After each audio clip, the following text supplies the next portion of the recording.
Hello and welcome to the Build with Bear workshop. My name is Pat Bear. I'm here to build a model kit, and I'm also here to hang out with all of you. I'm going to start things off by throwing the Bear Cave, the Lego, the site, the Tier 2 blue emote in the chat. If you are currently a subscriber, you can reply with those emotes. If you are not yet a subscriber, you can say hi. You can use other people's emotes. If you feel like being a lurker, hey, just go ahead and lurk. That's also okay. Ghost Valve is here. Hello, Ghost Valve. Welcome, welcome. Immediately, I can hear a new stream. Who dis? Indeed. My own voice in this room sounds different than it does in my office or slash bedroom. Hey, Lord Crashington. And a Sad Fat Man is here. Welcome, welcome. So, you don't know this because the background has been removed. But I am currently not in the room that I normally am. And in fact, I'll even do a little peek behind the curtain, or peek behind the wall here. Let me go in here and filter and remove the background. Here it is. Look, I'm here doing this thing. I'm in a different room. You will only see this when I record the next couple. Obviously you're in a room with some very large kittens, indeed. I will be back. You'll see this for if I record a new episode of Pat Bear's Wrestling Club, which I might do this month, and you'll see this when I do the next episode of Pat Bear's Anime Club. The one that went up today, I recorded before I moved into this room, and so yeah, so that's the room that's right now. I'm gonna have to adjust things a little bit here and there, of course. But this is basically what you see is you know, it would be very funny if I didn't record anything while in here and set up this backdrop and this kind of like set, and then I just never recorded anything, but or I just did everything with the background removed, but that's not the case. We'll remove the background there, and we'll go back to this background. It would be funny, but mainly the shelf that's directly behind me is normally not there, and I do that to kind of enclose the room a little bit for audio purposes. Now I do have some settings for my mic that help a lot with that, and in fact I had to adjust very little of my microphone once I got in here, because I just listened to it and said, oh, this sounds good. And last year it didn't sound that great. The month I was in here, a month and a half. This year, it's only a month. Last year was a month and a half. We'll go into building, and I'll kind of talk about it as we work on the, we're trying to finish up the arms here. Talk a little bit about the kit we're working on. The Zaku Warrior live concert version master grade. As you can see right here, this is what we've done here. We got the head and the chest and a little bit of the waist, and then the backpack and the booster there. And then we also have the arms. We got some arms done, and now we're working on the shoulders, and then we'll also work on the hands. But we can do the shoulders at the same time, so we might as well get those done at the same time, and then we'll work on some other stuff. We gotta figure out where everything goes here. So far, things are pretty good about this new setup. The biggest change, hey Aristovan, my favorite change about all of this is if I move my table, you can see the table moved a little bit. You can see that. The camera did not shake at all. And that is the best part about being in this room. For personal reasons, it's nice to not have where I spend my whole day be the same room that I sleep in at night, and differentiating those two rooms. That's really nice. For personal reasons. For professional reasons, the fact that I'm on tile and not carpet is unbelievably great. Because tile has a tendency to keep, like, how do I put this?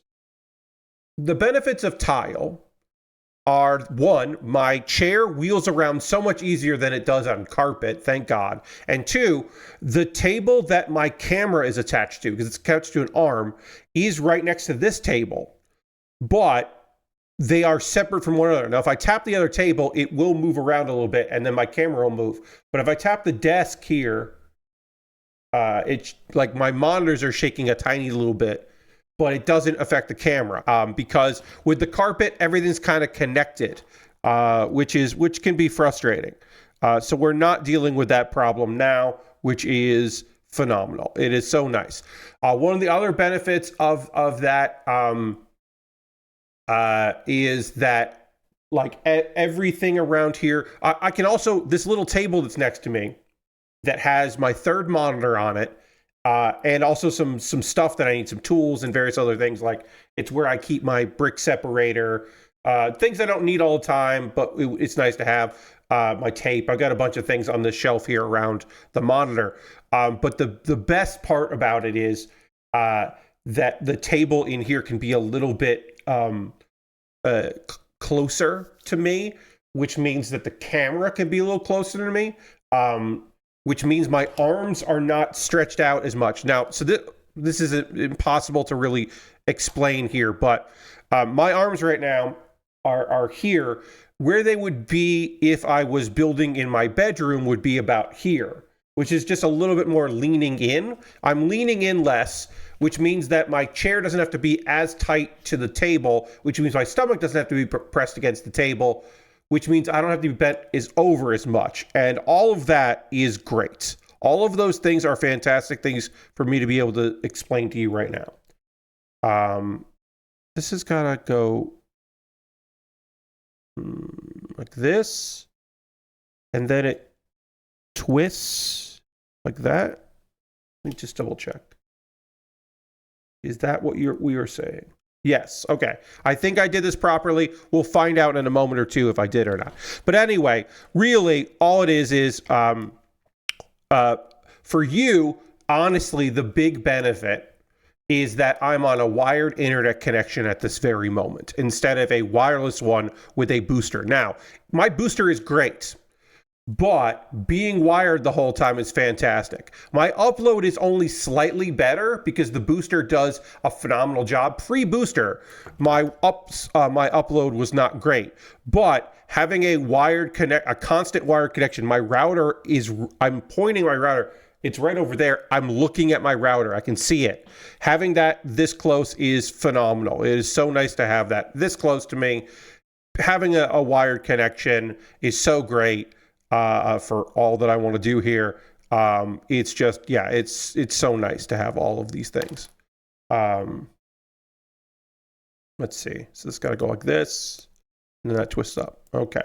I think I did these properly. We'll find out later. It's fixable if I gotta fix it.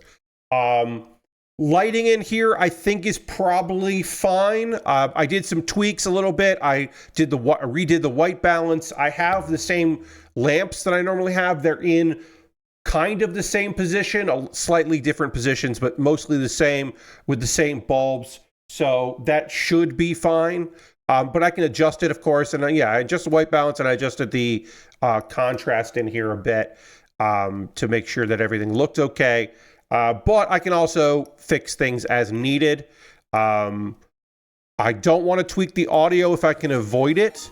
Lashbrook to subscribe with Prime saying, I couldn't find any fun facts about 86. That's 86 months. Let's throw the Bear Cave Lego site. Tier 2 blew him out in the chat. Thank Lashbrook for using Prime Gaming Token and resubbing. Appreciate you so much, Lashbrook. Yeah, I don't have an 86 answer for you. I think the 86 Mets were real good. I don't know. It might not have been the Mets. I don't know.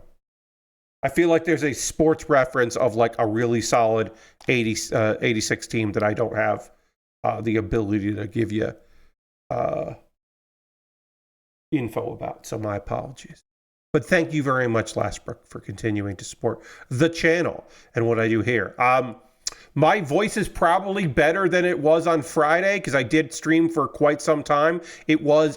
I'm fairly confident my longest stream ever, but I was having a good time on Friday. Thank you to everybody that came to my subathon. If you were there for 5 minutes or several hours, that was really a fun one. We did hit 55. We've dropped down to 54, which is okay. The goal was to get 70. But 55 is a fine sub goal. I was totally okay with that. And the surprise game that I think was like $5 on Steam. I will be streaming that as part of the I'll do it probably at the beginning of next Tuesday's stream as my Patreon voter stream, the Patreon's choice stream. I will do that. Tomorrow I want to focus on Spirit Swap, which was made by friends of mine, and I kickstarted, and I'm very excited to play that. I have not broken anything in the story mode. I've only played endless mode today just to like figure it all out. I'm hoping there's an update that fixes a thing that doesn't affect a lot of people, but does affect me. Right now, if you go for like borderless window mode, theoretically in borderless window mode, you should be able to move your mouse outside of the border and go to another monitor and without the game minimizing. In this case, you can't. The mouse is stuck. Focus is stuck on that. You can like, I've been able to control escape and then go, and it just freezes the game, and it's fine. It doesn't minimize it. But the weird, so normally, borderless window, you can just click away and it's fine. That's usually like the way around that problem is you just click on it and you're like, okay, well, I'll just click it off.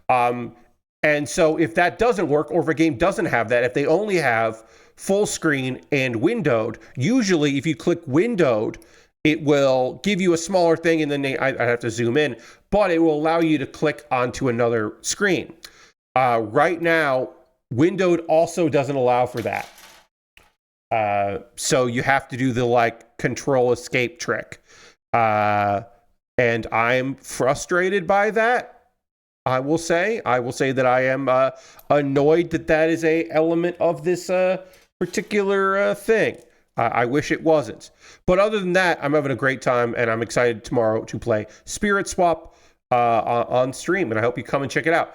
It is a match 3 game, but there is also story, and it's very queer, on purposely very queer, and chill, and it's got an endless mode and multiplayer mode, but also it's got a story mode, and I am excited to see what's up with that. Laura Crashton says, I saw a good Valentine's Day display at a nearby store with chocolates and such that included some Lego flower kits. That was neat to see. That is neat. Speaking of Valentine's Day is the 5th. Valentine's Day is the 15th. Valentine's Day is the 15th, right? No, it's the 14th. What am I saying? It's Friday the 14th is Valentine's Day. So the 13th, which is a Thursday, I will do a quote-unquote special stream where I will pause whatever I'm working on. I think we'll be done by then, and work on something, a Lego set. And I'll show you what that Lego set is now, because why not?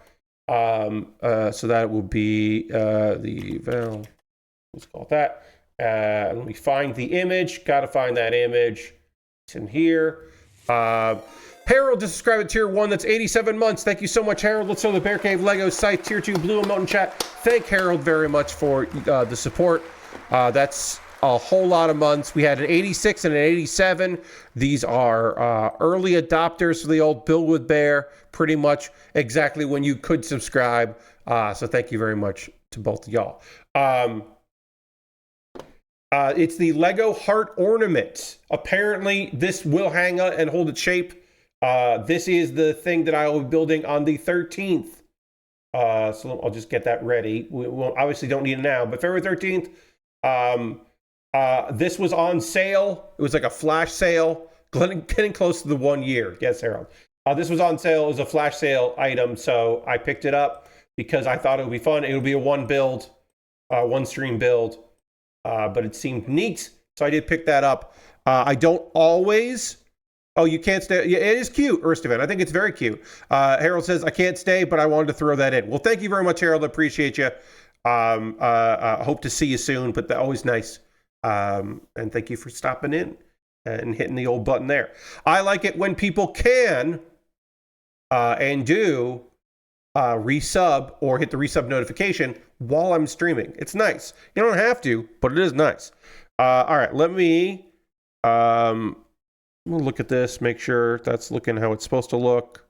That is looking how it's supposed to look. Let's panel line these right when we got it. Yes, Aristovan, February is pink month in the Bear Cave. Somehow, the Build with Bear Workshop does have a pink theme. I don't think I have any other pink kits. I mean, I am now looking to see, do I have any other pink or red kits? No, because we did finish Char's, which was more red than pink. So I think this month, that's all I've got. The Dragon Gundam came, though. That showed up. The Dragon Gundam is here. Check this shit out. The Dragon Gundam High Grade arrived in the mail today. That is a premium Bandai kit that I purchased. It is the only premium Bandai kit I had that I've purchased for 2025. But I am... I want to build all of them. I've built the Rose. I've, of course, built the real grade of the God Gundam. And I have built the Maxter Gundam. And I would like to build the Bolt if the Bolt comes out. G Gundam is like a show that we come back to talking about here. Got to build them all. Yeah, but mostly it's just that I'm so thrilled that they came out, that they got released, that they exist at all, that anyone can build the high grades. Even if they're premium, it sucks that they're premium and they're not readily available. And for folks that can't or missed it or couldn't afford it at the time, that they're going to have to get them secondhand or, whatever. But the same way, this is a Gundam base exclusive. So I had to buy it on Amazon at a huge price. And I wouldn't have gotten this if I didn't spend all of my gift card money on it. Like, I just never would have gotten it. And yeah, if this was readily available, that would be rad. I understand why this one isn't. I don't understand as much about the G Gundam because I feel like there's got to be lots of people who would want these. And so that does surprise me a bit that these were not that the G Gundam high grades were not just mass produced. Bandai needs to get on Blue Sky already. I don't hear about premium Bandai releases. I don't check my email anymore. I hear you, Lasbrook. Folks who are in my Discord, I did post a link to premium Bandai.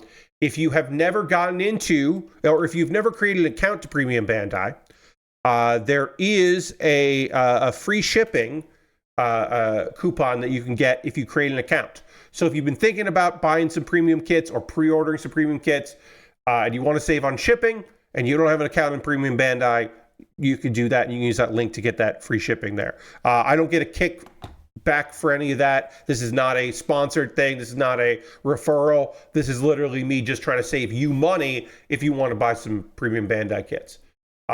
Believe me, it would be great if I was getting any kind of compensation for that. I'm just not. I have to update... I was in Nightbot here. Gotta update Nightbot.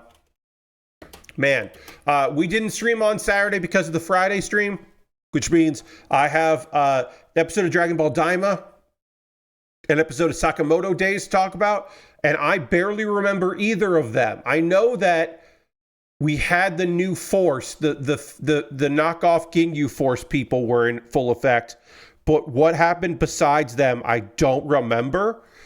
So it will be interesting to get to my notes, which I do take pretty good notes. So we'll be able to talk about that when we get there. All right, so we got to do the hands here. Should we do the triggers? The hands with the triggers? I kind of like doing that. So the other hands, I don't know. We'll do the hands that can grip stuff. I think we'll do the hands and grip stuff. Because we don't really want to put weapons on this anyway. So we'll do that.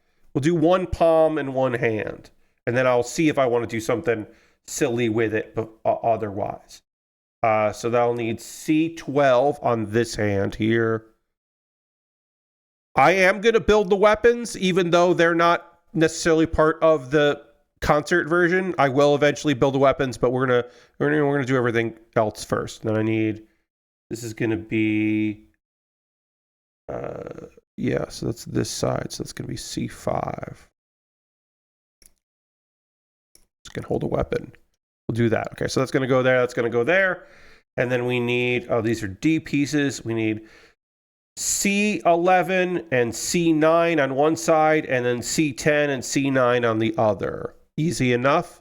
Let me get both of those. I did not stream on Saturday night because I streamed on Friday and I did not want to do Thursday, Friday, Saturday. We did a little bit of building on Friday. Archive is up on my VODs channel if you missed it. So we need C11 and C10. And then, but one thing I did do on Saturday, because I wasn't streaming, was I watched the Royal Rumble, the 2025 Royal Rumble pay-per-view, which includes, weirdly enough, 2 Royal Rumbles on the show. We opened and closed the Royal Rumble. There were only 4 matches, 2 of which were Rumbles, both of which were over an hour. There was a 2 out of 3 falls match that was somehow under 15 minutes, which I was surprised.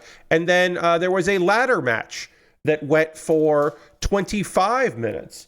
I would say that the DIY versus Motor City Machine Guns 2 out of 3 falls match was fine. It didn't, I think that like the story they told was good. I'm not super thrilled with the story itself at the moment, but I do think that everybody did a good job.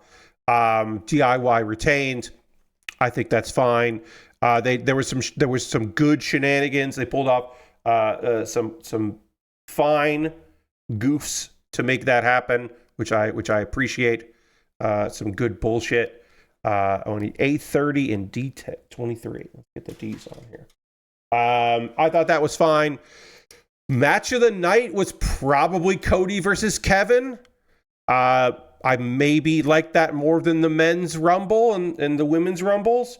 God damn, those two must love each other because they put each other through fucking hell in that match.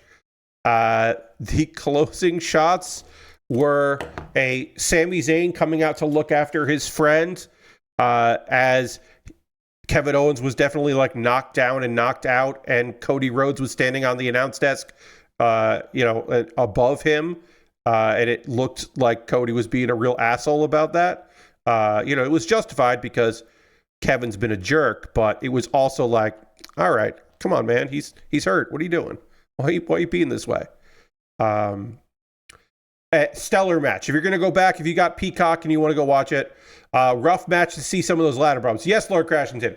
The ladder bridge spot, Kevin rolled into it looking devastating. The actual rough one was the Alabama Slam, I think was probably rough, but not as rough as the move that, Kevin did one move that hurt himself a lot, but there was one where he landed on like if a ladder is like this, then it was on its side and it was the top part of the side.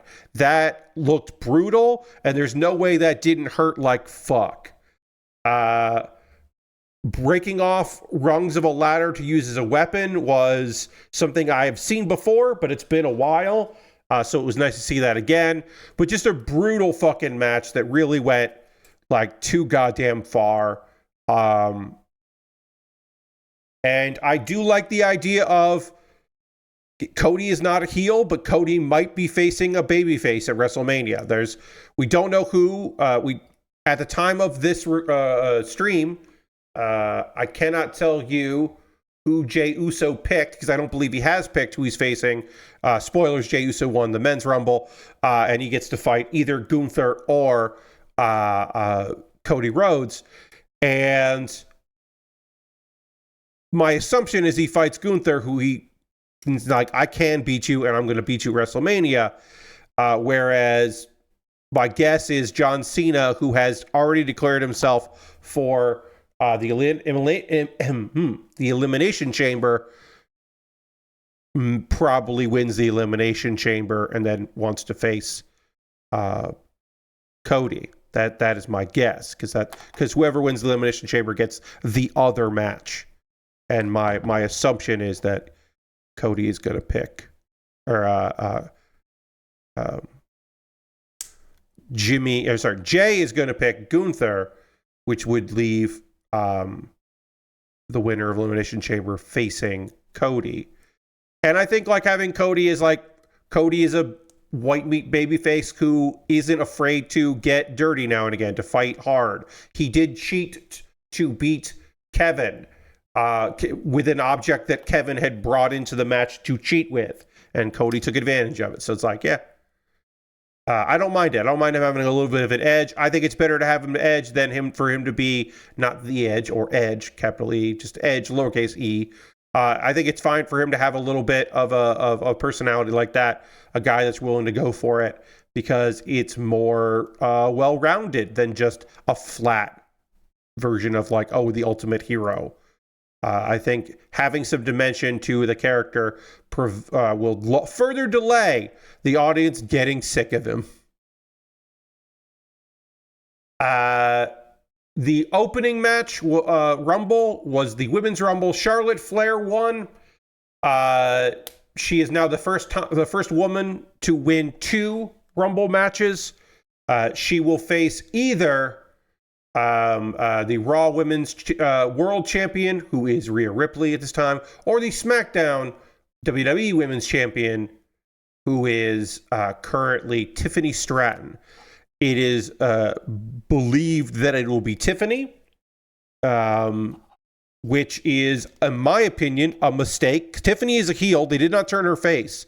But the crowd, who is always already mixed on Charlotte, who is a terrible babyface. She's just such a bad babyface that the crowd will fully turn on her and want the winner to be of that match to be Tiffany, who is just younger and newer and has been heel, but the crowd will most likely just will get right behind her and want her to pull off the victory.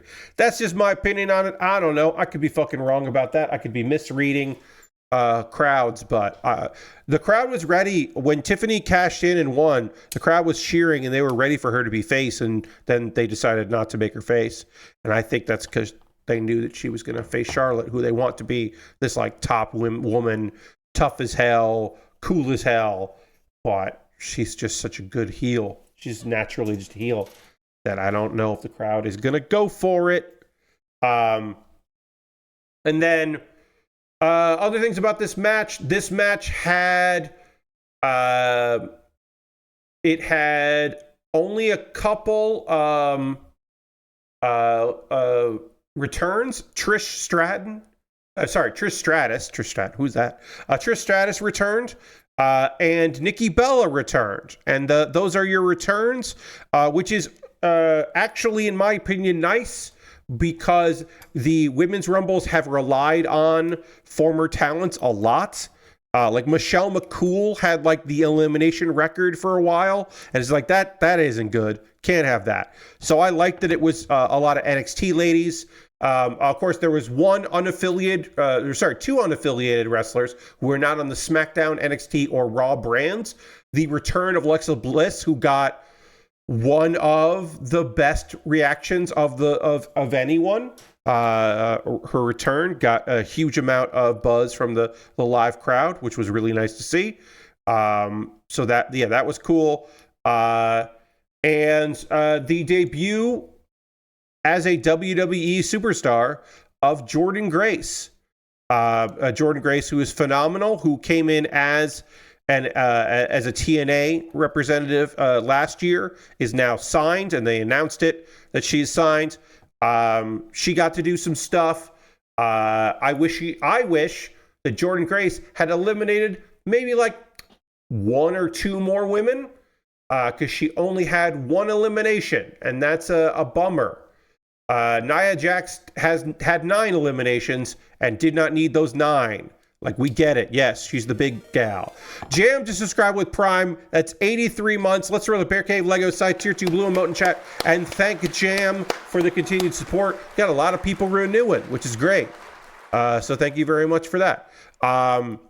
Lord Crashton says they let Chelsea Green hang around for a while and do her thing. Yes, letting Chelsea with her Secret Service, member Piper Niven, that was a good bit of business.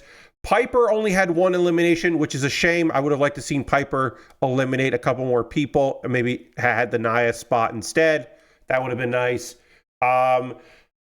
Maxine Dupree did a better job than she did previously last year, so that is nice to see as well. Lash Legend had a really good showing, even if she didn't get any eliminations. She looked good. represented NXT. Jada Parker as well. Was not in it that long, but did, seem to be pretty strong. Who else? Oh, Stephanie Vacour and Julia also had good showings. Stephanie only had one elimination, but she did eliminate somebody, and no eliminations for Stephanie, but she looked good. It was a good showcase of like, hey, the best division in NXT right now, here they are, and that's nice. It was nice to have them have a showcase in the Rumble. This Women's Rumble was weird. It was booked strangely. I think it was on purpose. They were trying to have the men's and women's feel very different, and I don't hate that. But basically, at one point, there was like 16 women in the ring or something, some crazy big number. The eliminations didn't happen for a very long time, and that was strange, and it was kind of muddy how you could do stuff. That was a little weird. So I didn't love that. I thought that the Hall of Fame entrants, Trish and Nikki, were solid. Those were good additions to it. I was hoping that there would have been they didn't let anybody get eliminated for most of the Rumble. Yeah, Lord Crashing. Like I said, they let it fill up, and that was awkward. I kind of like the Nia spot. Like, Nia came in at 29. The person with the most eliminations entered at 29. That's wild. Like, that is just so strange. You think that would be like the middle, like, when did Piper came in at 17? Like, Piper Niven should have cleared out a bunch of people at 17 or even earlier. When Sonya Deville was in there with Shayna Baszler, that's when they should start. And Zoe Stark, that's when they should have just been clearing people out, because it was then, 3 people targeting folks. Like, that should have been, maybe that could have been the spot where they just started targeting people and eliminating a ton of people, something like that. I don't love Charlotte winning. I don't want to see Charlotte main eventing. They won't main event. I don't want to see Charlotte in a title match at WrestleMania. But it felt inevitable she was going to win. Somebody had to win the second one.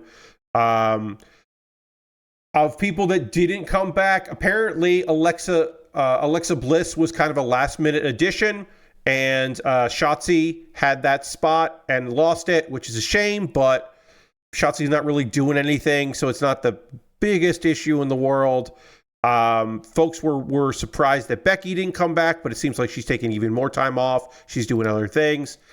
And, I would have liked to have seen someone from TNA. Masha Slamovich would have been incredible. Maybe they didn't want to take the kind of like stunt thing of Jordan Grace being there. Maybe they didn't want to do that, but I would have liked to have seen someone from TNA make it to the Rumble and the Women's Rumble. We did have one in the Men's Rumble. We didn't have any in the Women's, and I kind of wanted we had that. They could have been separated. One could have been very early. One could have been later. Would that have taken the shine off Masha if everyone was talking about, Jordan debuting? I don't know. That's for other people to decide. I can just say that I would have liked to have seen that personally. Now the men's. I thought the men's was booked very solidly and very interestingly. There were not a lot of surprises. AJ Styles was the biggest return surprise because, there were 2 surprises for me that are already on the roster. I'm sorry. Before I get into the men's, one final thing about the women's. AJ Lee was the person that people were expecting, which is why they were kind of... Nikki Bella did not get the response that people necessarily thought she would get. And part of the reason is because that 30 spot, people thought AJ Lee was going to come back. AJ Lee is married to CM Punk. She has kept up with wrestling, but she is not actively on the indies or anything like that. People thought maybe she would come back for the Rumble, and they were kind of somewhat expecting her to be back. Which she was not, which is fine that she was not, but people were kind of expecting it. Now, the men's. There were 2 men on the show who are not part of the main roster. or signed to WWE, I should say, because we knew John Cena was going to be in there. AJ Styles returned, and that people were kind of surprised by that. He seemed ready to come back. AJ was doing like a storyline injury thing, and then he got injured for real and was gone, but he's back now, which is great. And then we also had, who else came in? He hasn't been gone that long, but Braun Strowman at Saturday night's main event got beat up so badly, I thought he was going to be out for a while. Like, I was like, oh, it was to put Jacob Fatu over, but I was like, are they doing a thing where, like, he's going to be gone? Is he missing the Rumble? I don't know. But everybody else was on the roster. I want to say some stuff before I forget about it. We will talk about the two people who are not on the roster. We will get to them. But I want to start with, you know who wasn't in the fucking Rumble? Omos. Omos was not in the fucking Rumble.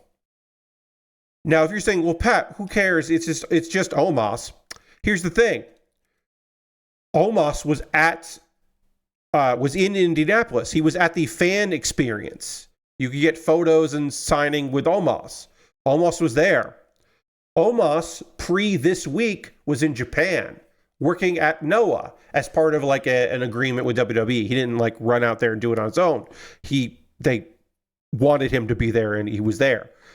So they had Omos just like working another promotion, and he won a title there, and he was getting over. He was doing great work. It's giant man that people can't fucking fight with his smaller tag team partner, and it worked really well, and people were really into it, and it was like fucking great and cool. I've watched it. I have access to Noah matches Noah shows because of Wrestle Universe. It was really fun.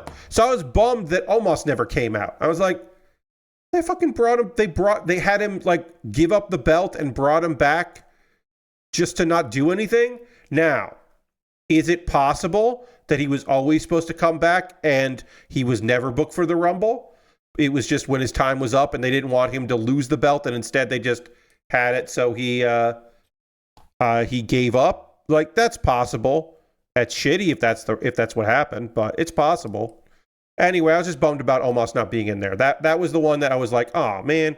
Also, only one person from TNA. I would have liked to seen more than one. Would that have made? Because the thing is, the one we got was Joe Hendry. That fucking rules. It's awesome that Joe Hendry was in the Royal Rumble.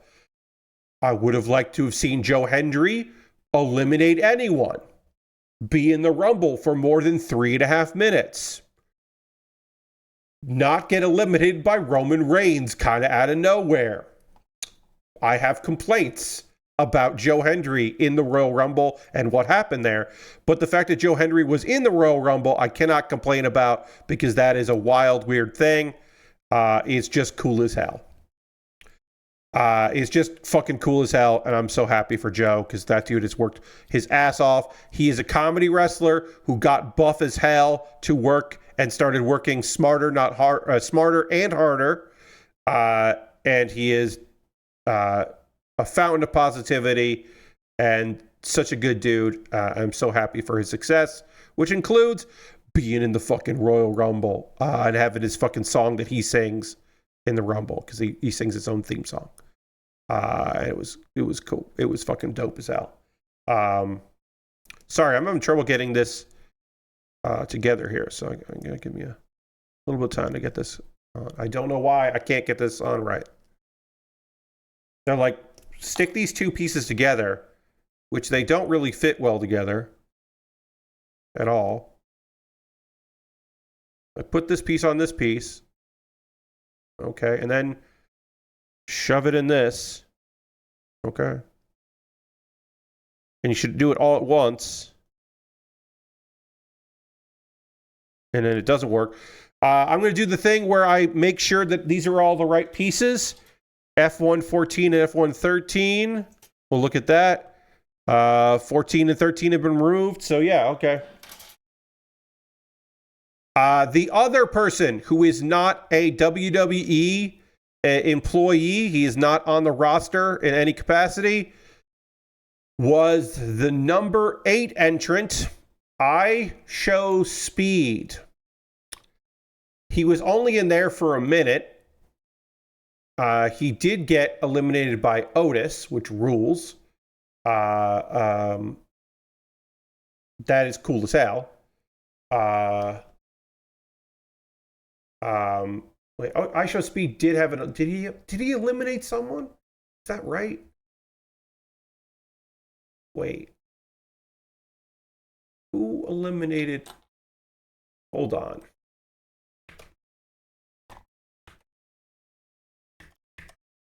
Let's see. Oh, he and Braun Breaker.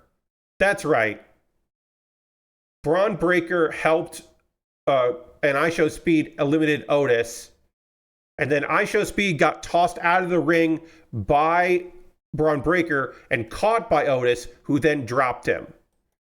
That's right. That's how it worked out. I forgot for a second. Now, I Show Speed is an internet personality. He's a YouTuber. He sucks, and I don't like him. And I wish that he was not the celebrity entrant. I wish he was not one of 2 people who are not paid by WWE under contract with WWE that was in the Rumble. I wish it was somebody else that was not him. That being said, Braun Breaker took some goddamn liberties and fucking murdered that kid. I Show Speed died and went back to his home planet with the fucking spear he took from Braun Breaker. He got fucking annihilated, and it was kind of incredible, and then tossed out and then left for dead. Now, if you're like, Pat, how did I Show Speed even fucking end up in the Rumble? Well, Akira Tozawa was number 8. He was supposed to be coming out, but he got attacked from behind by Carmelo Hayes, who had been eliminated. And so Carmelo Hayes attacked him, and there was a missing spot. There was nobody to take that spot. And of course, it presumes and assumes that Triple H is like, well, we need somebody. Now, apparently Triple H doesn't have somebody on standby, which is a silly thing to say. And I know he can't do it because of his heart condition. He is effectively actually retired. So he didn't do it. Oh, I finally got this put together. This fucking took forever to get together. So he can't do it. But I was like, is Triple H going to fucking come out here? And like, who's he going to point at? And it turns out he was pointing at I Show Speed, who was just hanging out. He was just there in Gorilla hanging out. Yeah. But yes, they did have his music. They did have music and entrance and all that stuff. So it's like, if you think about it too hard, it'll hurt your brain. So just don't. It's fine. It's fucking wrestling. Who cares? But it was a thing where I'm like, you're telling me you have a roster. Omos was in the fucking catering. Like, you got people. You could have someone else go out there. Come on. It was a nice throw to Otis for him to slam the guy into the announce table. Yes, Otis did get a modicum of revenge on I Show Speed.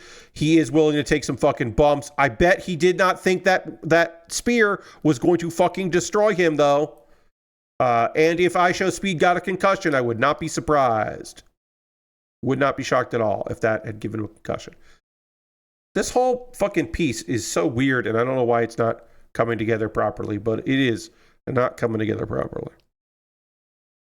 So my apologies. It's just not, weirdly. All right, so we'll put that on there. Let's try to do it with it on here and see if I can get these 3 pieces together now that I'm doing like this. There it goes. Okay. No, that's still not right. It's still not right. So we'll try to get this together here.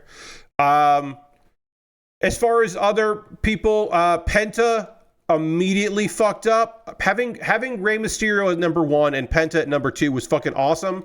Because we also had Santos at number 5 and just had like a lot of fucking lucha shit. And Chad Gable at number 3. Chad Gable's like mini side story right now is that he can't beat luchadors. That he just doesn't know how to fight that style, which has been fun. I thought that was really fun and neat. But Penta did pretty much have both feet touch the floor when only one was supposed to. He definitely did screw up, but they cut away immediately and never brought it up. And that's fine. You just fucking ignore it and just let it for internet people to be mad about it. And that's fine. I was okay with that. I don't care about that shit. Because I thought the rest of it was good. This is fucking taking forever. Jesus Christ. Why can't I get this right? All right. All right, I gotta do something here. Let's pull that off. Let's pull this off. Instead of doing it from this side, let's try to do it from this side, because I don't know why this is giving you a problem. If he's not going to win, it's not a huge deal anyway. Yeah, I mean, mostly it's just like, it would really fuck shit up if he had been eliminated there, because there were a lot of plans for him to do things in the match. You know, that's really the only story, the only part of it that would have been like, fuck, dude. Let's see. Rest of the Rumble, The Miz had some fun in there, doing some things and things. Roman Reigns got a bunch of eliminations, which, like, he really doesn't fucking need, but sure. John Cena got some eliminations in there. The real story of this match is, hey, thank God, Logan Paul didn't win. It looks like we are going to get a Seth Rollins and CM Punk and not Drew McIntyre, and Roman Reigns all seem like they're going to probably have a WrestleMania match, and that sounds pretty cool. So that was pretty neat. And then John Cena didn't win. Now, I had picked the most boring outcomes possible. My predictions were John Cena and Charlotte Flair, and I'm 1 for 2, and that feels fine. I am thrilled to be wrong. I am over the moon. I am so fucking happy that I was incorrect, and it wasn't John Cena.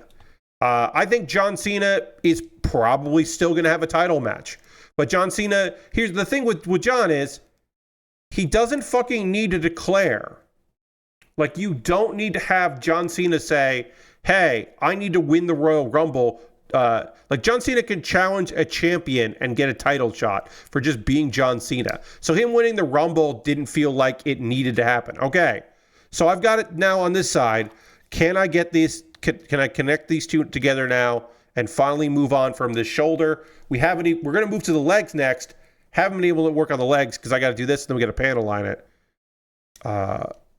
These shoulders have been giving me, this one shoulder has been giving me a ton of trouble. So let's see if I can do it now. Okay. Can I get this lined up? It just feels like this this piece here doesn't line up properly. And the funny thing is, we're not even going to see it because of the shield. The shield has to attach. The thing is, the shield needs to attach to this part, so it has to work because that's where the shield attaches. But like, you don't even see this part, but it needs to be good. It needs to work because that's where it goes. Anyway, Jey Uso winning was not on my bingo card. It wasn't John Cena. It wasn't CM Punk. It wasn't like Rollins or Drew McIntyre. Just people that you would expect, you know. When he was in like the final 6, it did seem a little like, oh, hey, Jay's still there. That's interesting. Like it still didn't feel like, oh, you know, he's gonna go the distance. It just didn't seem possible. So I think it's incredible that he did. I'm so happy that he did. God, what the fuck? Why is this so awkward? So I'm happy for him. I think it was good. I mean, he's really over. He's beloved. If he hadn't just faced Gunther at Saturday Night's Main Event, I think I would have thought more. There would have been more of a chance for him to winning. But now we'll get a WrestleMania rematch of sorts. A rematch at WrestleMania, I should say. What the fuck? Okay. So this has to be like...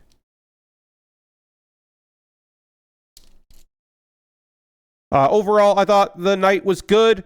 I wish the tag match, because it was a 2 out of 3 falls. I wish I had more time. I thought the ladder match was fucking brutal, but awesome. I know some people were like, oh, I didn't really like the ladder match, because, you know, oh, super Cody. And it's just like, what the fuck do you want? He's the most over guy in the company. He's the best merch seller in the company. Yeah, he's going to win. Kevin Owens isn't going to win that belt. Like, what are we talking about? Like, he may lose it at WrestleMania, but he's not losing it at Royal Rumble. And the match was great. So it's like, yeah, if all you care about are outcomes and you don't care about how you got there and where you're going after, like, I can understand that, being frustrated, but I don't know, enjoy the ride with Cody. And he had to go to a lot of great, like huge lengths. Like he had to be a complete fucker to win that. So, I'm not sure why I'm fucking this up, but I am constantly running into problems with this. And I don't know why. This goes to this. Those two go to this pegs. They're not like, they're just like not lined up right. All right, I'm going to pull this in and try to do it like that. Basically, this outside piece is just not lined up right. Like it should be way higher. So I'm looking at this piece going, am I just doing this wrong? Is this supposed to be under this? But no, it looks like it lined, like, okay, so we just, hey, Lysandus, welcome. Let's just take these all apart and look at it again, because it shouldn't be this hard, and the fact that it's hard means I'm doing something wrong. So this says that this piece and this piece go together, and should apparently, like, lock together and be flush, but there's no way for that to happen unless it goes like this, and that doesn't seem right either.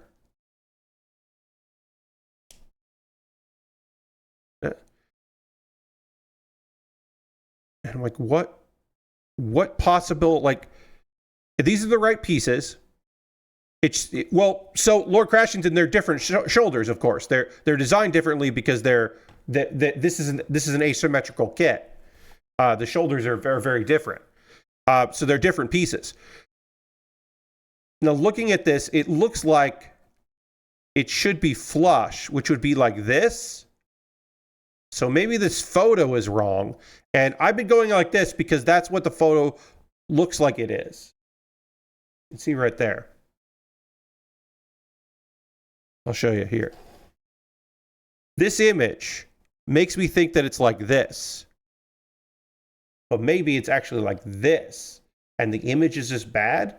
And it's actually like that. Because that goes there. So I'm going to try it upside down from the way it looks like. I'm going to do it upside down from the way the instructions are telling me to do it.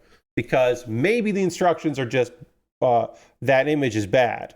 Because if the image is bad, that would be great for me. Because it means that I can kind of figure this shit out. And we can move on. Because I would like to move on from this. So I'm going to attempt to do it upside down from the way it looks like in the photo. And we'll see if that works.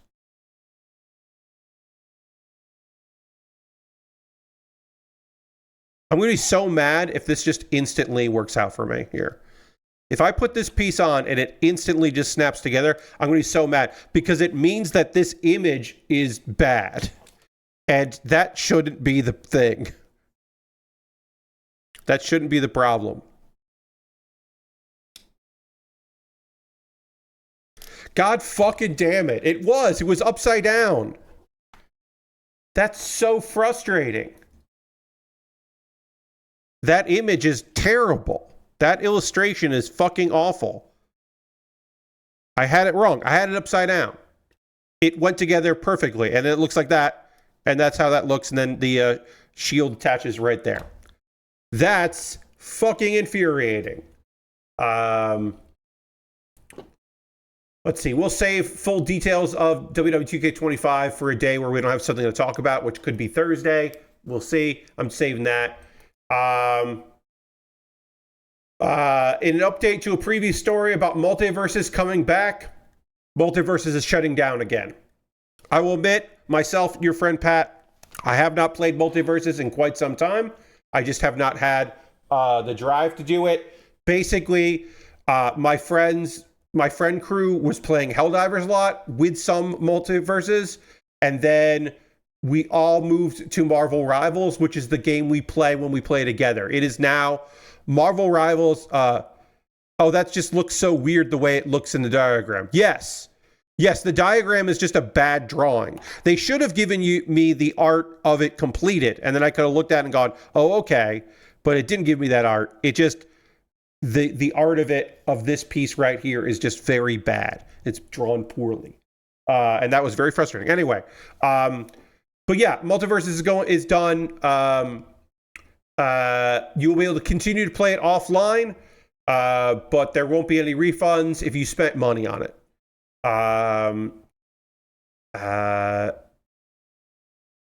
You have to get it, download an update, and you'll be able to play offline after Season 5 ends. And then no new downloads, so if you want to get it before Season 5 ends, which is May 30th. So you have till May to download it. We're getting Aquaman and Lola Bunny, which you can unlock there. Aquaman part of the Battle Pass, and Lola is a login reward.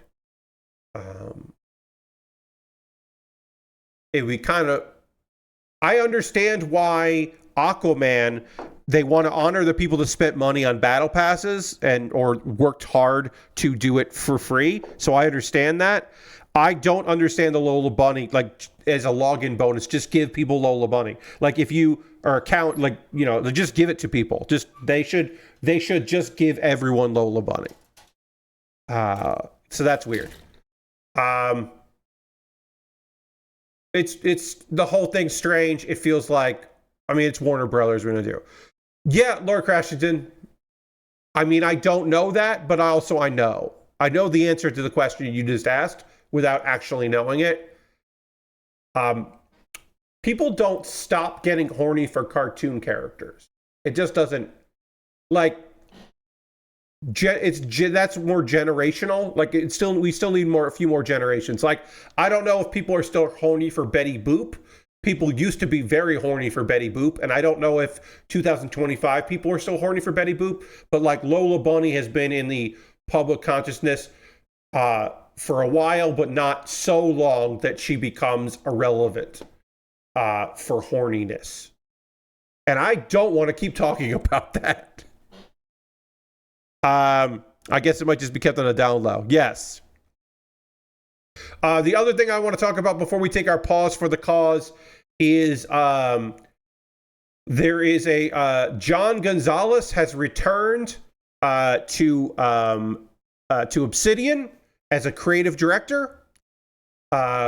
He is not working on anything to do with New Vegas, though, and they need you to understand that. He was the creative design lead and the lead writer on Fallout New Vegas, which is the 2010 game, which made me feel very old for a second. He has now rejoined Obsidian. Let's see. He did say, back to Obsidian for exciting times. No, it's not Fallout New Vegas 2. And it's awesome that he said that, because people would wonder. He was at Fantastic Pixel Castle, which is a NetEase group, and he left that. Let's see. He was he left Guerrilla Games. He was a lead on Horizon Zero Dawn, and then he left that to go to this startup, and left the startup to then go back to Obsidian.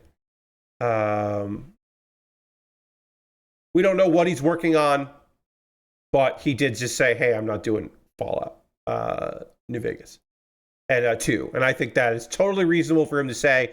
Would I love for Obsidian to take another crack at Fallout?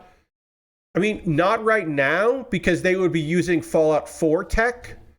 But if a Fallout 5 comes out and they do a update of that, I think that would be cool. But I wouldn't want them to be working with the Fallout 4 engine now. You know what I mean? Or like, actually, here's what I would like to see Obsidian do. a Starfield game.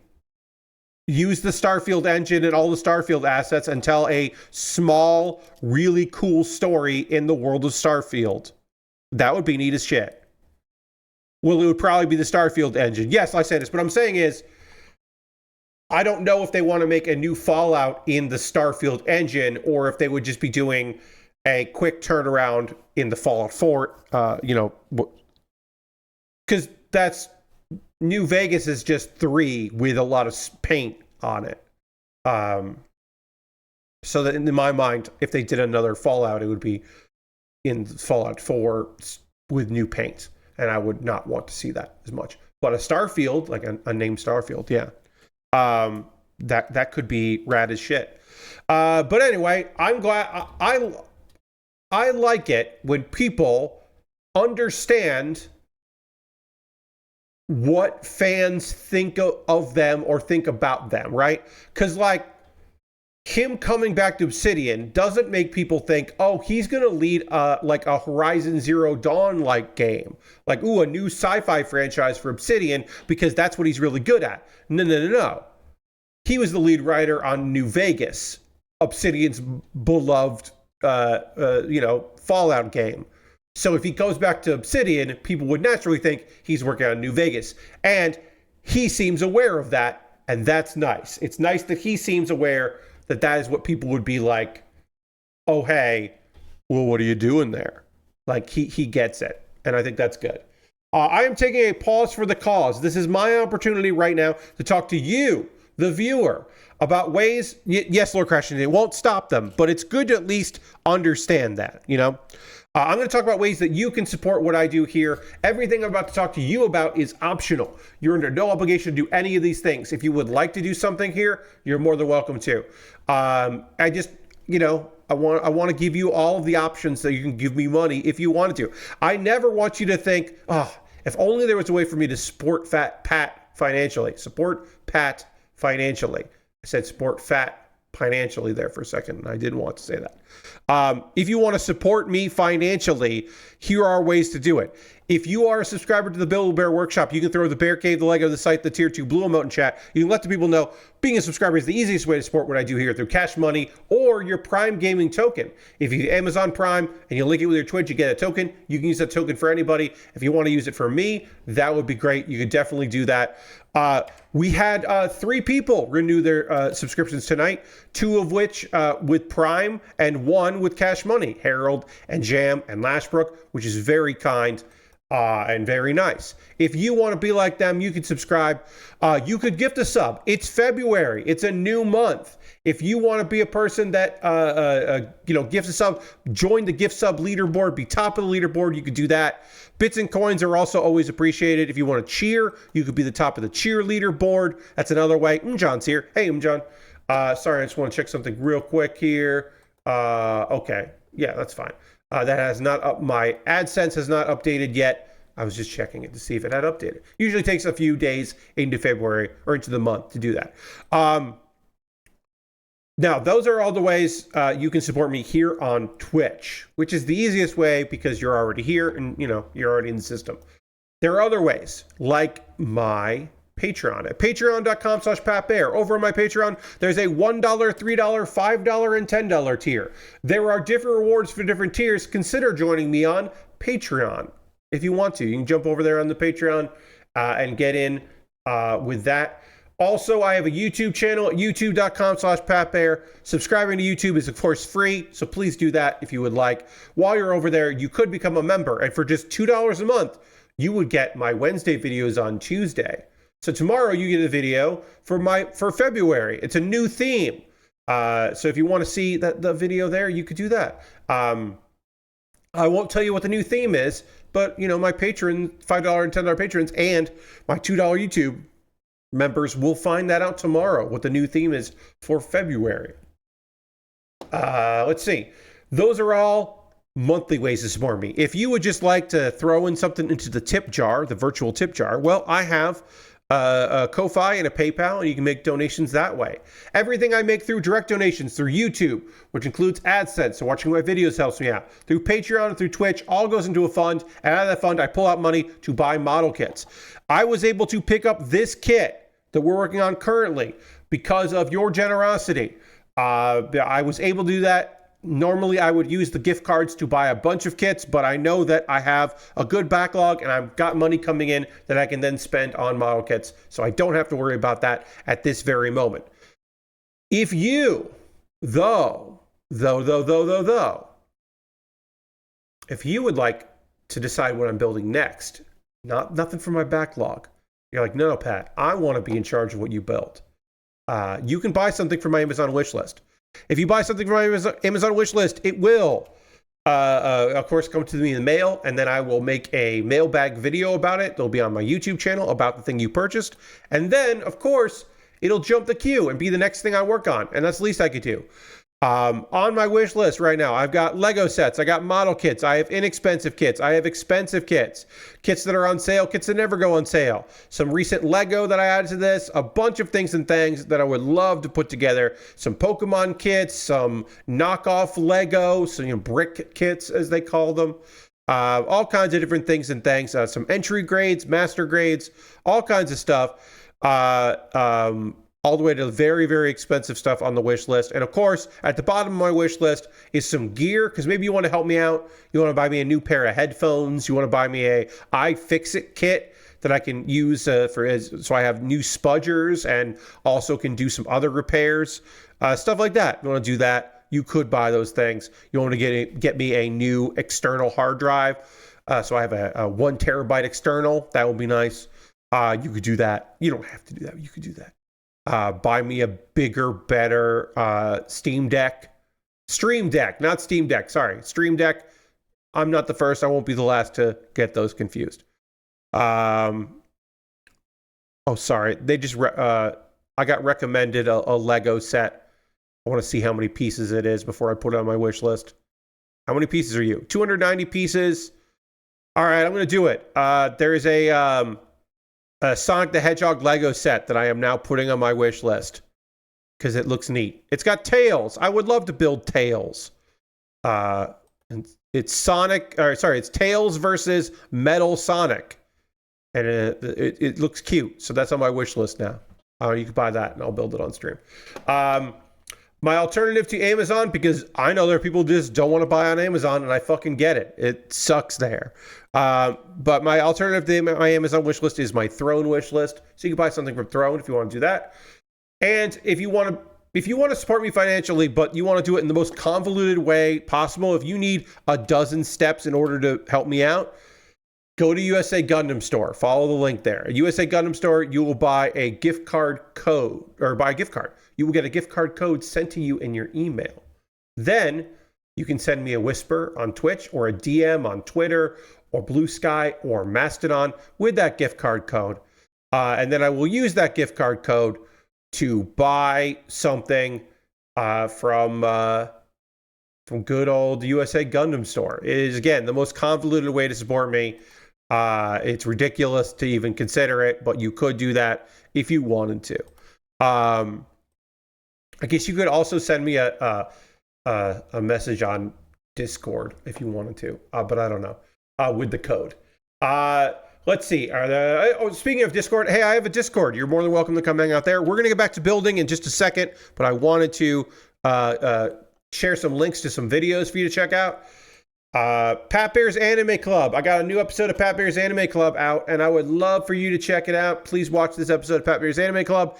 It is my winter 2025 recommendations video.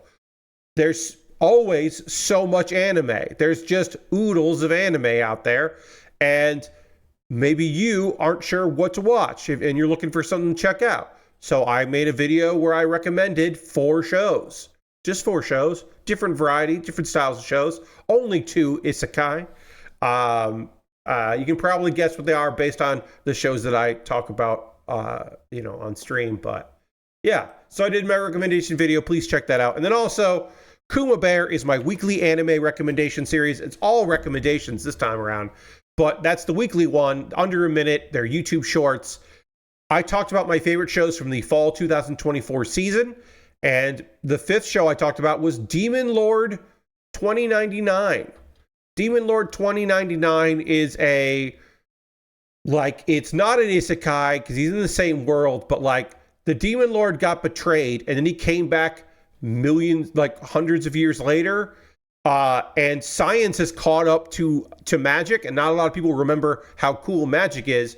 And it's a kind of comedy about a really strong magic user, Demon Lord, trying to reconquer the world and beat the shit out of the people that betrayed him and help out the people that still believe in him and meet some new people that are into him. He becomes a streamer at one point, which is very silly. He goes to school at one point, which makes no sense, and it's very silly. It is tongue-in-cheek, and the way I described it is that, hey, sometimes you just want to watch a good, dumb show.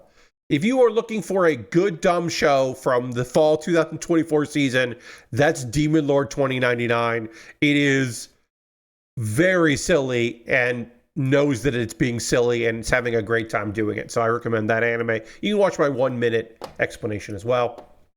All right. I've got some anime to chat with you about, and I'm going to get into that. We're going to talk about Dragon Ball Daima and Sakamoto Days episodes, which I don't fully remember, so I did take notes.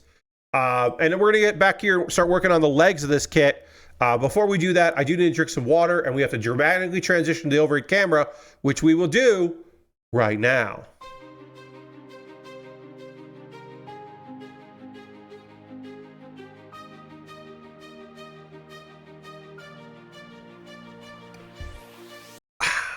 All right. Let's talk about some anime. Actually, hold on one second. Let me blow my nose real quick. They'll be right back with the anime talk.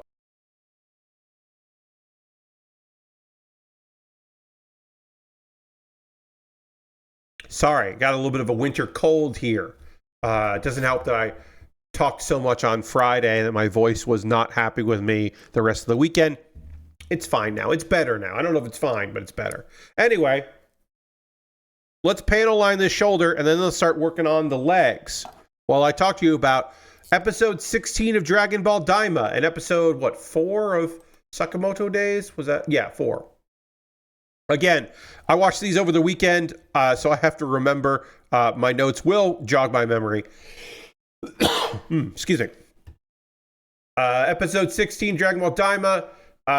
Piccolo is just like, hey, I know we're tracking down these Dragon Balls, but shouldn't we also rescue Dende? It would probably be a good idea if we went and got Dende, huh? Like while we're here. So they go over to Goma's castle. Goma is the person in charge of all, or he is the current Demon Lord. So they're going to go after him. And they run into the Gendarmerie Force. This is the Ginyu Force-like stable of dorks. There is a fight. They fight with Vegeta. They try to pull some flashy moves. It doesn't really work.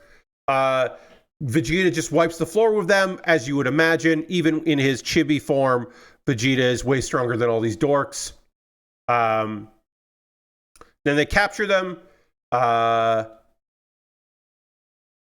The woman that we don't know anything about this woman, but she took the Oculus, which is a very important thing for the Demon Lord to have. She's in the castle. She is trying to find Degasu, and the soldiers are not going to tell her. Goku and pals are kind of wandering the castle. We just have a bunch of people wandering around this episode. So they decide to split up, which always is a terrible idea.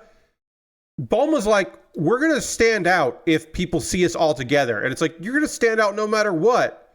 You're not demons. Or only one of you is Namekian. Like, you're going to stand out. What are we doing here? So they split up.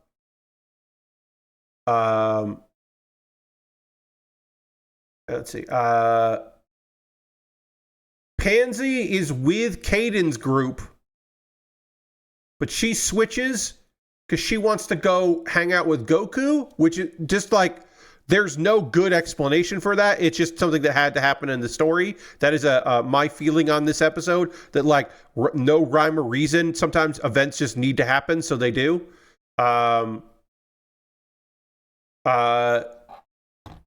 Degasu, it freaks out and grabs Dende to go run away and hide. Meanwhile, Goku notices Dende's key finally, so they're going after there. Pansy sees Goku. Degasu tries to escape, and he threatens Dende's life with a gun, which is just like, I've said this before, how sometimes Dragon Ball Daima doesn't remind me of Dragon Ball Z. It reminds me of Dragon Ball. This was a moment that felt very Dragon Ball. Degasu says that he wants to become the Demon Realm's king. And Shin should understand that. Goma is observing what's happening. And realizes, wait, is this guy trying to abandon me? Pansy tries to stop Degasu. And Glorio figures out the best thing, which is to throw. You may remember that Hybis got a hat for trading off the Oculus, which is very important. It's a very important MacGuffin. So, hey, one episode later, Glorio's just like, I got the solution. Throws the hat at Degasu, who then throws Dende. And then Pansy gets Dende. Piccolo knocks Degasu out. And that's where Glorio and Hybis show up. Goma is laughing in his safety, even though he lost his one of his trump cards. He lost the ability to have a hostage in Dende. He's still like, ha ha ha. He's still psyched about it. Let's see.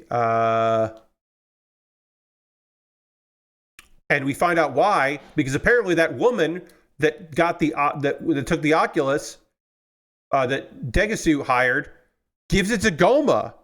So now Goma has it. Goma's got, like, this is a wild development. All right, so I need to do this needs to go in here like this. We're working on the legs here, and we could do these all at the same time while I'm talking about this episode of Dragon Ball Daima. I can work on these legs as I'm chatting about it. So I'm going to do both of these at the same time here because it just makes life easier.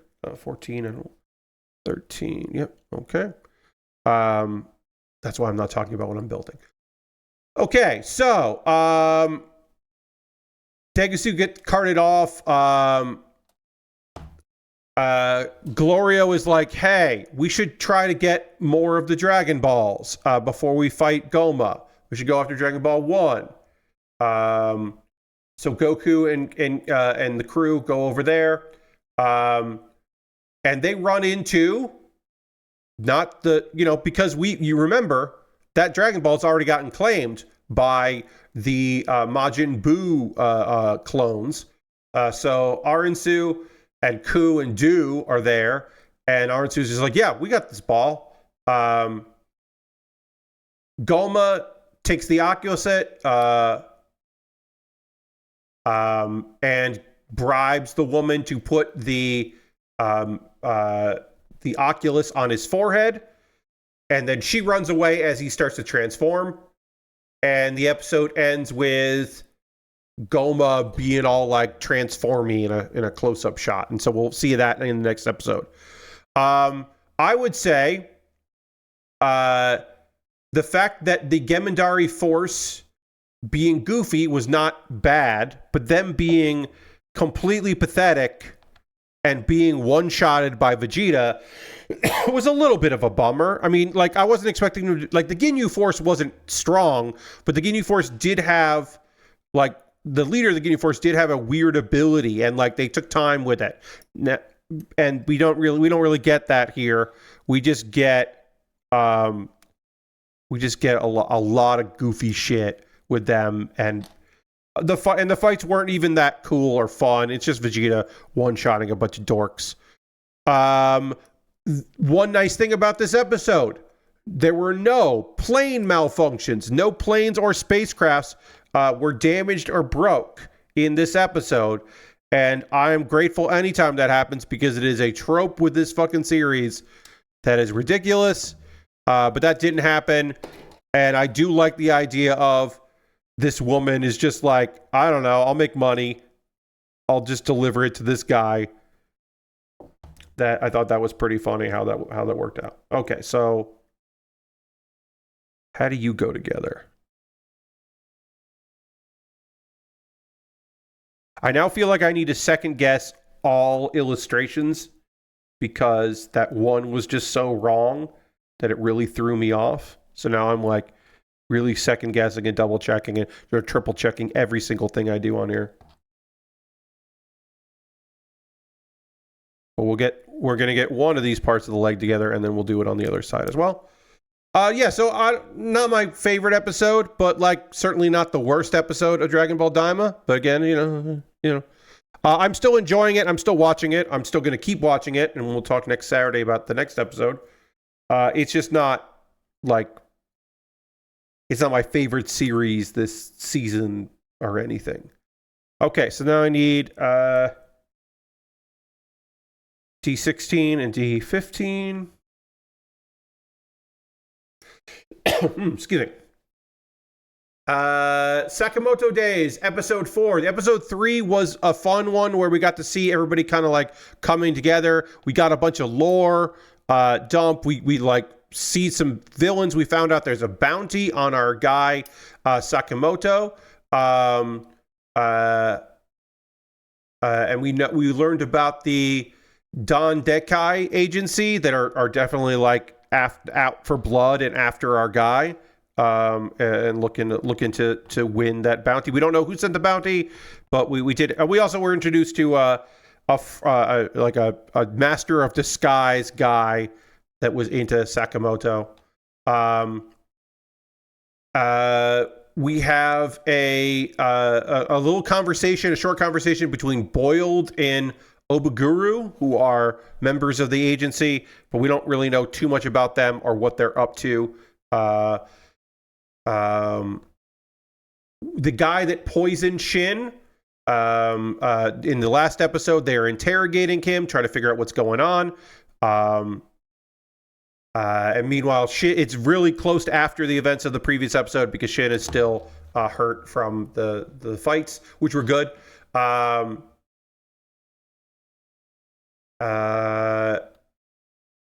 Apparently, the Japanese Associations of Assassins, or the JAA, they manage all the hitmen out there. And Shin explains that Taro, Sakamoto, and Shin were former members.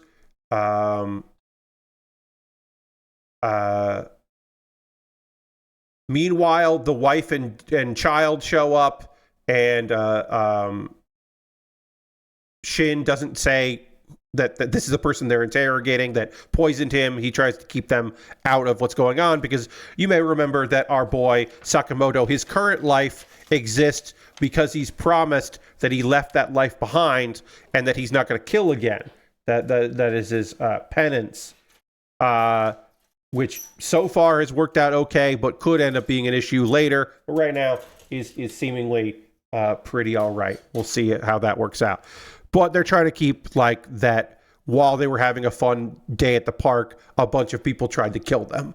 Understandable. Let's see.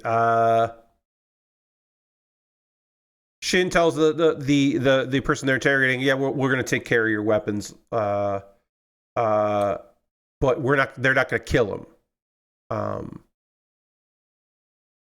And there is a nice little moment where Hannah comes in with a Band-Aid to put on the wound that the person they're interrogating has. And it's a nice, cute little moment.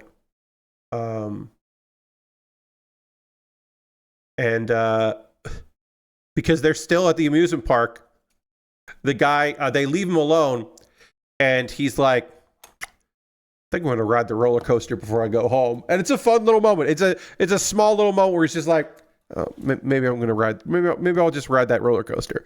I thought that was a cute and fun little bit of business. Okay, so this is gonna go like that.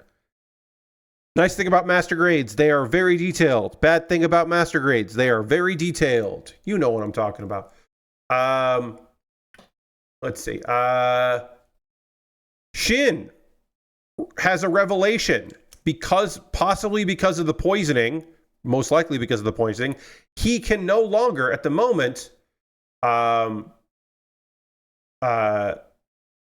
no, it's the antidote to the poison has given him a headache, so he can't currently read minds, which puts them at a disadvantage because that is kind of their ace in the hole. Beyond the fact that Sakamoto is still fucking awesome, even if he's, retired. He's still very cool and good at fighting and such.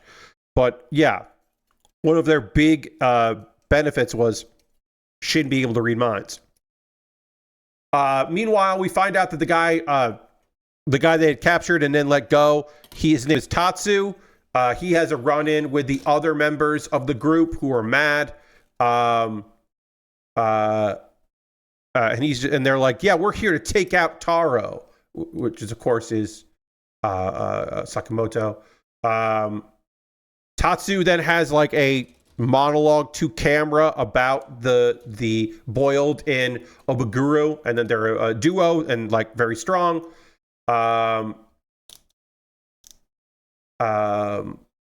Everyone lies to the wife Ao that like they're not hiding anything from her.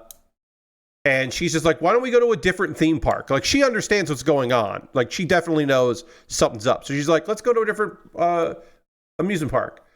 But instead, before they leave, they want to go to a haunted house, which, of course, again, they do not understand or fully understand the situation. A haunted house feels like a bad place to go if you are trying not to get attacked by people. In my humble opinion, that's a bad place to go. But also, this is a goofy series, so why not? They are being monitored while they do this. Taro and the crew try to protect them from any assassins while they're in there. They're being monitored again. Both of the two guys want to be the one to take out Sakamoto. We have a flashback that way back in the training center of the assassins group,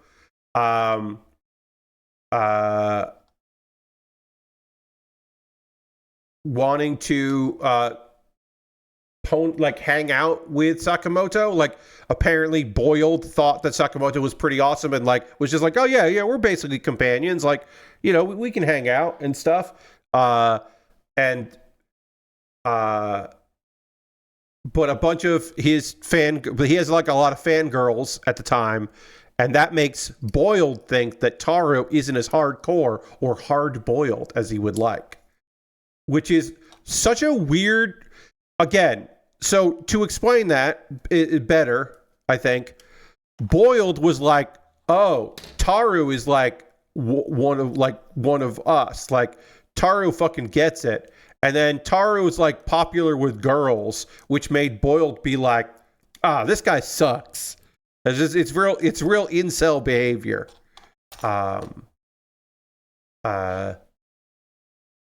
Let's see. There's a fun little bit of business between Shin and Lu where they seem to be kind of flirting a little bit. A bunch of zombies are there. And the zombies are a distraction so that Boiled can hit Taro during it. But now they're isolated. Aoi and Hana get knocked out, which is fucking rough. And so we get some fights in here.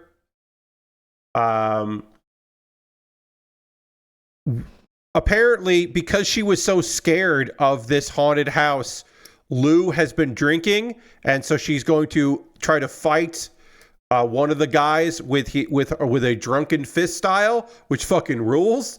Taro is trying to get back in with his family and doesn't really care about fighting Boiled.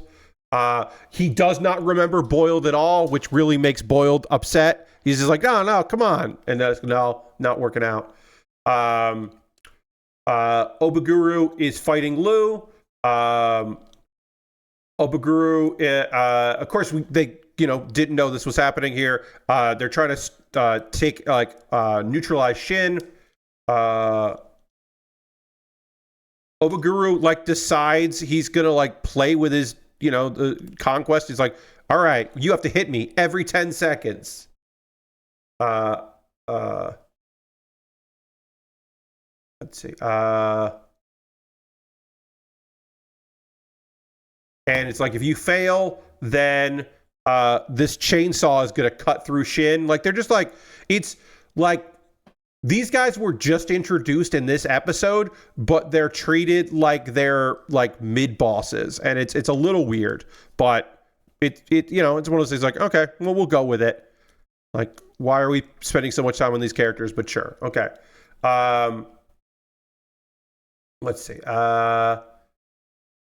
Boiled and Taru are trash talking a little bit. Boiled mentions that he used to look up to Taru in the past. And then finally, Taru remembers something about Boiled, and it was Boiled basically because he was being a fanboy, explaining all of the weapons he likes to use. And he remembers all the weapons. And then also, we get a moment where Taru is thin, which is wild. And it's like, oh yeah, all right, I do remember you. And it ends with Sakamoto being like, I'm going to show you what I can do. Yeah, you want to see me at my best? I'll show you me at my best, which is wild. It was a very fun moment. But yeah, the reasoning that Boyle doesn't like Taru is weird, but fine. The fighting was good. But yeah, Obaguru is she's being real weird in this episode, so I was kind of surprised about that. I want to see more of, I wish it worked better. I want to see more of Lou's drunken fighting style, because that was cool and was animated really well. Lastberg says, speaking of celebrity spots, I hear the English voice actress for Obaguru was in the Women's Rumble. That's true. I am not watching the dub of Sakamoto Days, so I don't know this from listening to it. But that is true that her English voice actor is is someone who was not necessarily expected to be in the Rumble because of contract issues with WWE, but apparently that got saved. But yeah, Alexa Bliss, who WWE's Alexa Bliss, who has another name whose name I unfortunately cannot remember. Oh, that's right. It's Cabrera. That's right. Cabrera. It's Alexis Cabrera is her real name. Her shoot name. Wait. Yes. Yeah, that's her name. Yes. Okay. Yeah. I mean, I'm sure it's okay. I haven't seen it because I don't watch dubs that often. I certainly don't watch it over. The most episodes of a dub I've watched recently have been several episodes of Ranma 1/2. I wanted to hear the dub, especially of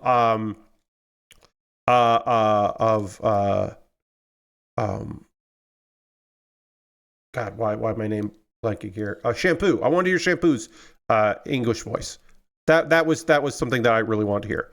I don't know why I'm having trouble with this piece, but I am. I'm in a little trouble here. Yeah, I've not watched the dub of Sakamoto Days, so I'm not sure how that's going, but good for her. That's awesome. Okay. I think I got this now. I think this piece will fit in where it needs to go. But now is the part of the stream, friends. Oh, the role, I mean, the performance is really blowing me away. Yeah, I mean, it was also only one episode, right? So, okay. We'll see what she can do. Maybe there'll be more in the next episode.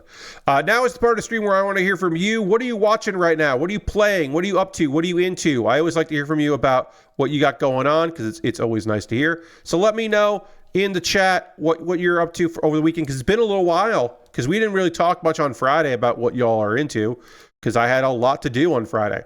Obviously, my subathon was a big element of my weekend. Okay, so these are, you can kind of see here, this piece is not flush where this piece is flush. So I'm going to fight with this a little bit here and try to get this flush. I'm going to pull this out here. Let's see if I can figure this out. I don't know why this isn't working. It's clean. It's clear. It should just snap in. This part is this one had to snap in to do it. So I might just have to put pressure on it, which I don't want to force it, but it might need to snap in. So let me see if I can get that going in. Maybe Sorry, Mr. Subathon. Since last week, I was getting rid of my old bed and setting up my new one. No problem. The Subathon was really fun. Thank you for everybody that came by. It was a good time. I got to 55 subscribers, which is really cool. Because we started like under 40, 30 something. So that was really nice. I did 2 little small Lego sets. I played some video games. I made a new version of myself with WWE 2K24. We had massive slowdown on that game, and I don't know why. I have to go back and try and figure that out. But if I do that game again this month or whatever, I will certainly figure that out and try to figure out what's going on with that. But I probably won't play that game again. That was probably the last time we play it, because in March we're getting WWE 2K25. Let's see. So yeah, we streamed that, played a bunch of video games. We watched some old stuff. I did karaoke. I haven't done karaoke on stream in a really long time. I sang 6 songs that I have never sung on stream before, or even in person before. So that was really fun. I had a good time with that. Started with We Are, the theme to One Piece, the English dub version of that song. I sang that. I sang Space Boy, which is an insert song from Initial D by Dave Rogers, which is very silly and fun, and it's also a good time. I sang Every Time We Touch by Cascada, which is a lovely tune. And then the final 3, that was the first 3, the final 3 were Teenage Dirtbag by Wheatus, Chapel Rowan's Pink Pony Club, which I have no business singing, but I really like that song, so I was happy I could sing it. And then I ended with My Chemical Romance's Black Parade, which again, I have no business singing, but I really like that song a lot, and I enjoy singing it. I enjoyed it. So that was a good time. I had a good time doing those things.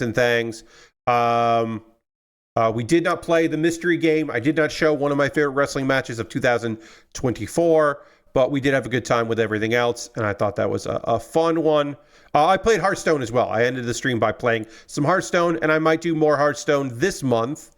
It's on the docket that'll go out to patrons about what I play on stream. That'll be an option, and maybe chat will be, or stream, patrons will be like, hey, yeah, you should play some Hearthstone. So I might do that this month. I don't know. Let's see. As far as video games go, a little bit of Helldivers 2. Hearthstone every day as usual. Marvel Rivals was my Sunday game. I played Marvel Rivals with my multiplayer crew for like 5 hours, I want to say. It was a long session. People were rotating in and out, coming in and out of the group.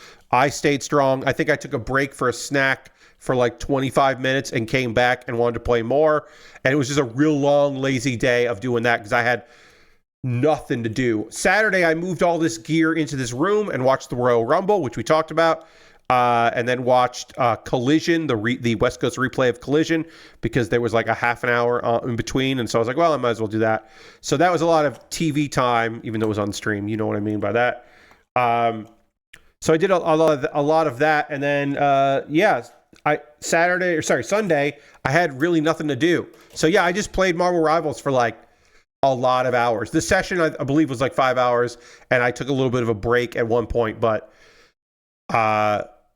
we had enough people, and again, I did not have anything to do, so I kind of just had a lazy video game day, and it rocked.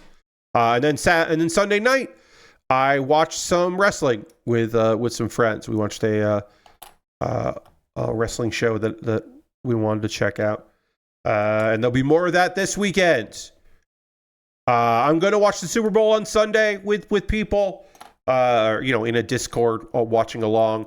I'm going to watch the free Tubi version because I feel like that is a funny way to watch the Super Bowl is on Tubi, and I want to see how that works out.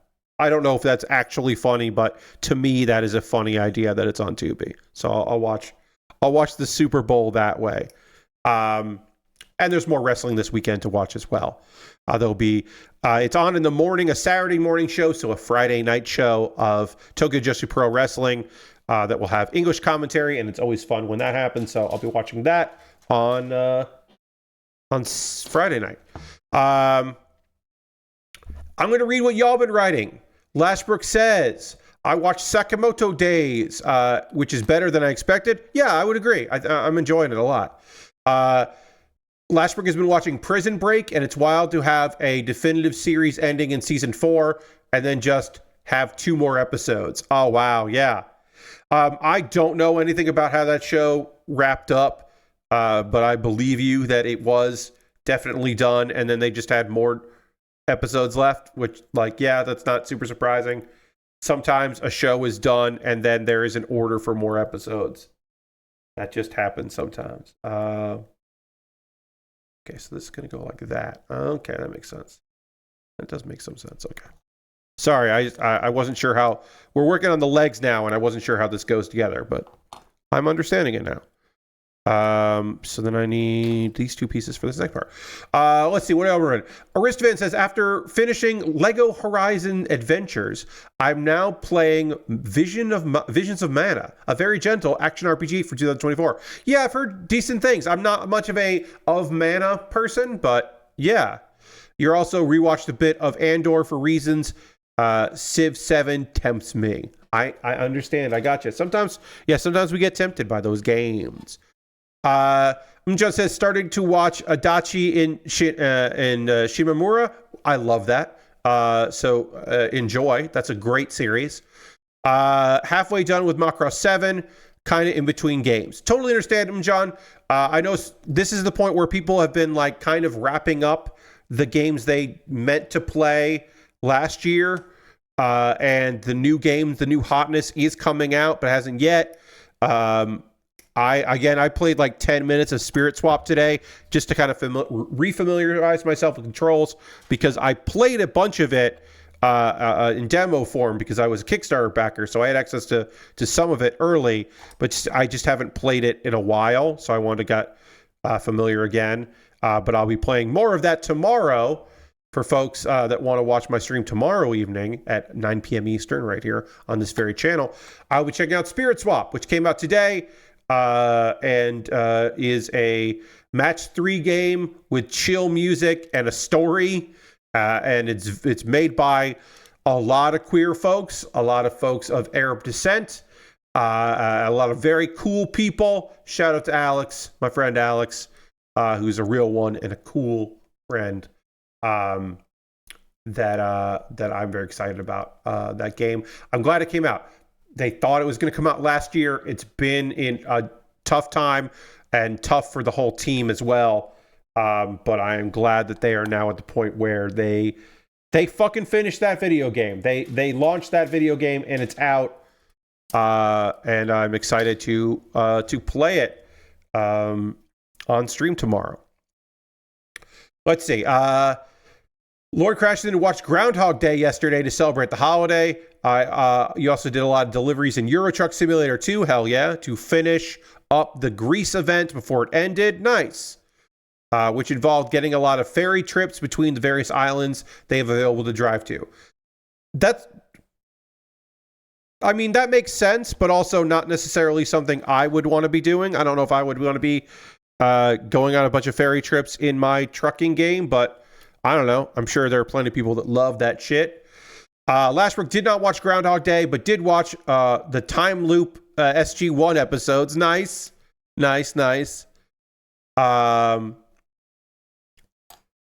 Lord Crashes says they made a movie that gets split up into 2 episodes to tack on the end of Prison Break. Okay, so that makes sense. So they did end Prison Break, and then they did like a movie that is just like 2 episodes of like after. Okay, that makes sense. That makes more sense that they were like, and here's more. And that just becomes 2 episodes. Okay, that makes some sense. All right, I got you now. Lysandus cannot wait for Avowed. Hell yeah. Yeah, there's some games coming out. And people are psyched about them. They're video games. Okay, so...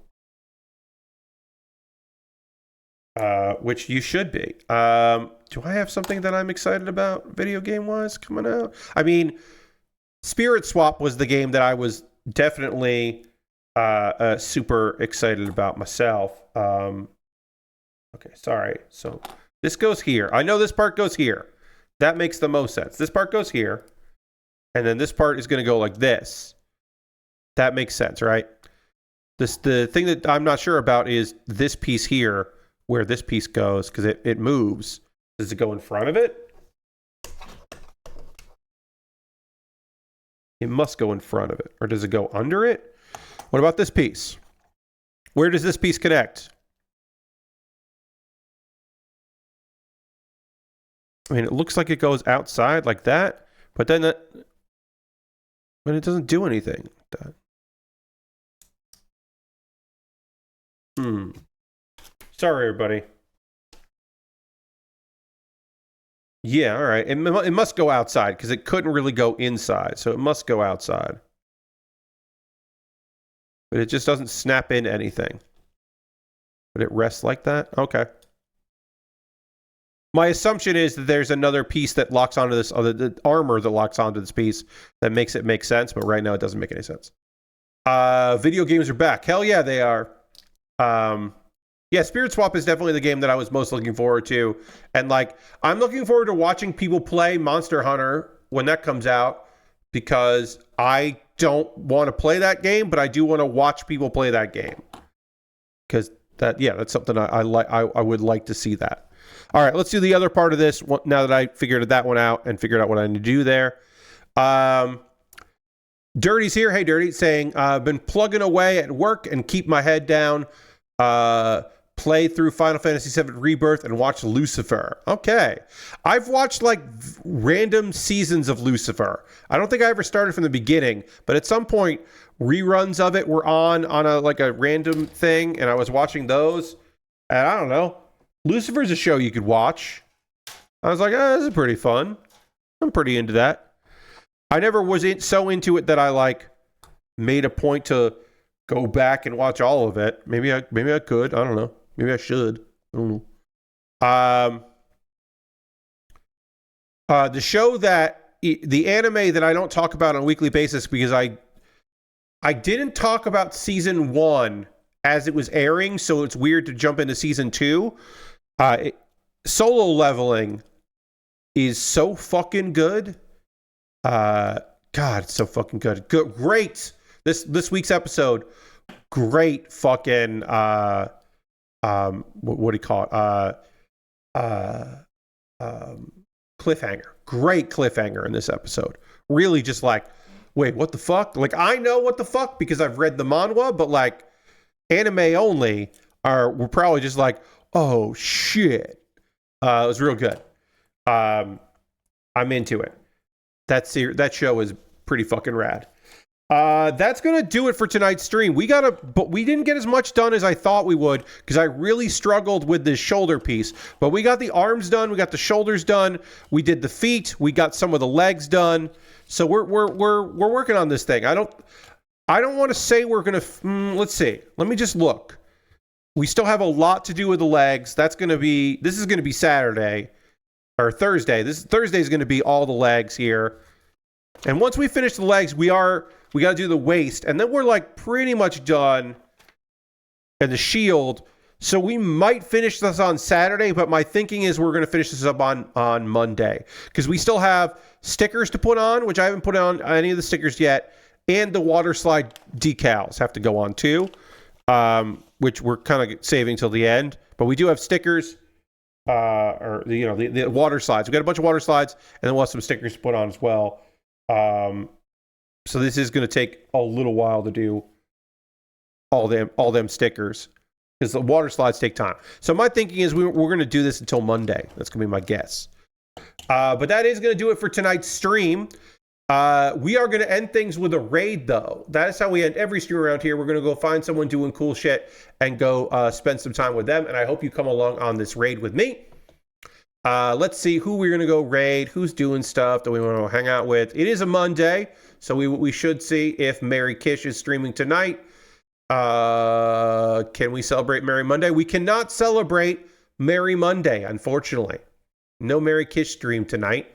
So let's see, who should we go and raid? Which is a shame. Love to raid Mary when she's streaming, but if she's not, we can't raid her. Let's see. Hey, my friend Jordan is streaming. Ray FK is streaming. We haven't hung out with Ray in a while. He is playing through Mass Effect, the Mass Effect Legendary Edition. He's a femshep, so we're going to go hang out with Jordan. It's not that often that we can go hang out with Jordan, so we'll do it. She had some surgery and is resting with some good drugs tonight. Lashbrook, thank you for the update. Well, great. I'm glad she's resting and not trying to stream after recovery. But let's go raid Jordan. He's playing some Mass Effect, the Legendary Edition. And Jordan's awesome, and I hope you have a good time with that. Feel free to come along this raid. And then a reminder, tomorrow, 9 p.m. Eastern, Spirit Swap, a lovely video game made by lovely people. I'm going to go play that game, so come hang out for that. Thank you all so much for being here. Hope you have a great rest of your night. Goodbye, everybody. Raid now. We're going to raid now, and then goodbye, everyone. Goodbye.